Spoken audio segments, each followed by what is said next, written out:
Hello, everybody. Scott Golden here with the Superstars of Wrestling report for the 7th of May, 2000. I'm sorry, not 2000, May 7th, 1994.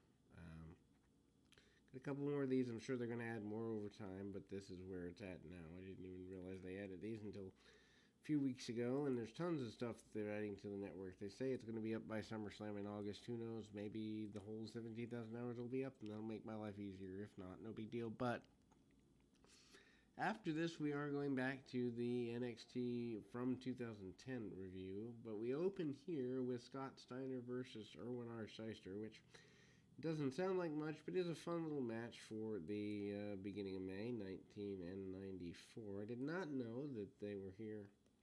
They, being the Steiners, were here until that point.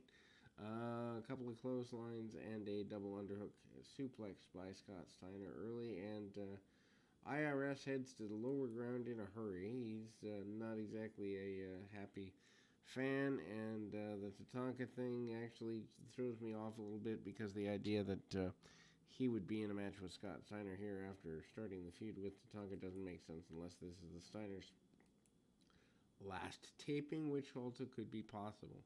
Hard shots by IRS and a punch kick mentality for IRS to get things going back his way.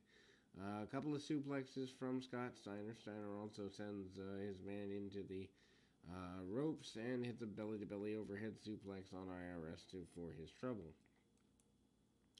Hooks up and a clothesline over the top rope. Doesn't really seem to care much about that situation, but hard shot, and again, we are there, and ultimately, deep suplexes along the way. And ultimately, Scott Steiner does pretty well, but doesn't get all he wants on that suplex. Does not put his opponent away to the level that he thinks he wants to or should. Collegiate style wrestling by Steiner leads in a positive direction. Abdominal stretch also by Steiner, doesn't get all he wants on it, but the back and forth match worth going out of your way to see if you've never seen it before. I actually was pleasantly surprised upon watching this match, the level of action that's here in a 1994 throwaway match. Decent, worth watching. Sit down by IRS using the ropes for leverage and sitting down on his opponent getting a victory. Other referee brought out and claim of a disqualification.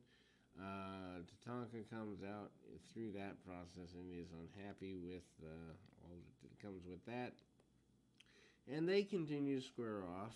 Todd Pettengill continues to promote the upcoming match with Jerry Lawler, money going to the kids' home. Kind of fight with Lawler, kind of a back end promo series. That match with Lawler is abysmally bad. That, of course, being for the King of the Ring. Also, King of the Ring qualifying match. Scott Hall and Quang, which is actually Savio Vega, so that's kind of interesting, as it were. And other King of the Ring qualifying matches coming up over the next several weeks. Anyway, King of the Ring, this is the second pay-per-view edition.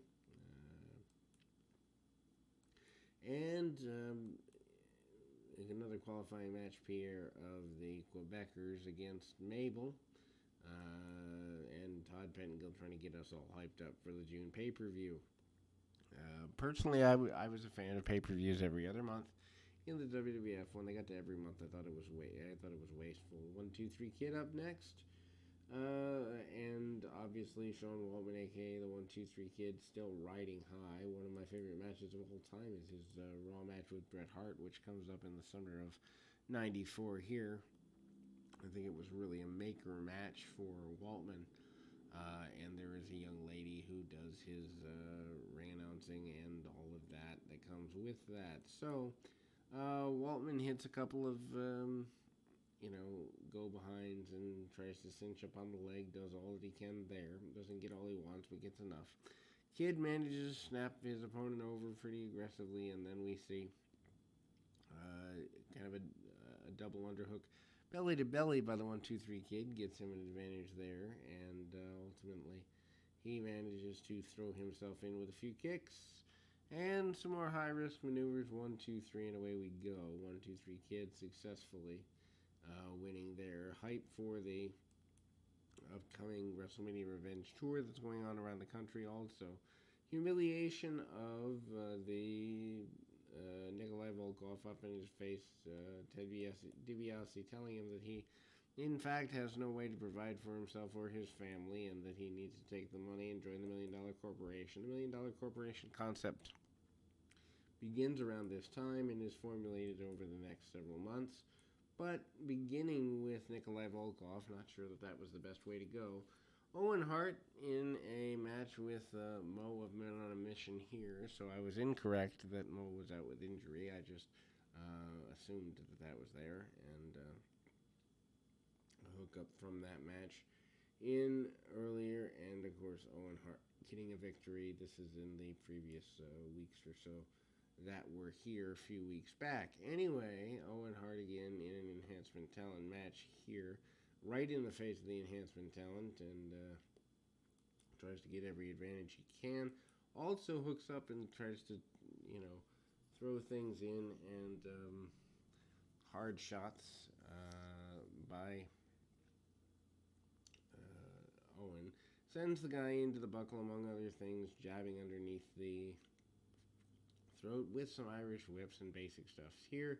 Belly-to-belly suplex, and Owen gets a victory with the sharpshooter, and again, claiming to be better than Brett. And they show highlights from the various arena shows, trying to get fans up and out to the shows, because they were at an all-time low here in 1994-1995 time frame.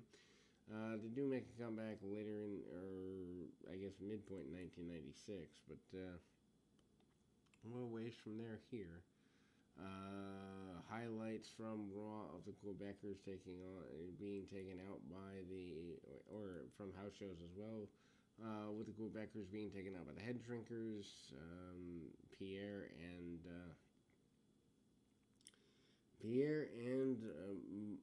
Mabel of Men on a Mission, also highlighted for the upcoming King of the Ring qualifying tournament match that they're going to have.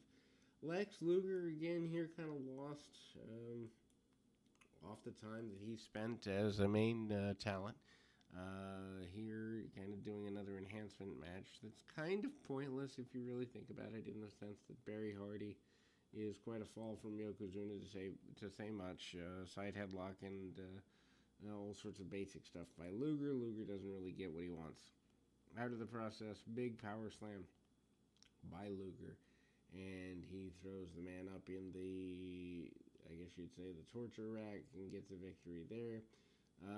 Highlights of the King's Court from the previous Raw with the new Intercontinental Champion, that of course being the man that is Diesel saying he's going to stop everything, and then highlights from Superstars last week with Doink, or a Jeff Jarrett dressed up Doink more accurately, getting in the face of Dink with a pie, and we covered that on previous week. Randy Savage with the Slim Jim commercials, which still air from time to time in some markets all these years later, even after Savage has passed away. Saw one flipping channels the other day, so that'll show you how market value is. Anyway, Jarrett in an enhancement match to close the show here, shoves his opponent off, doesn't get what he wants on it, takes a cheap shot, as does the Tennessee style often does, and Jarrett does some posing, hooks in the figure four, gets the figure four, gets a victory there.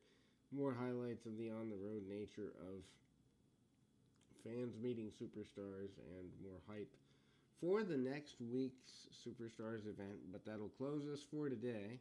We'll be back with more right after this.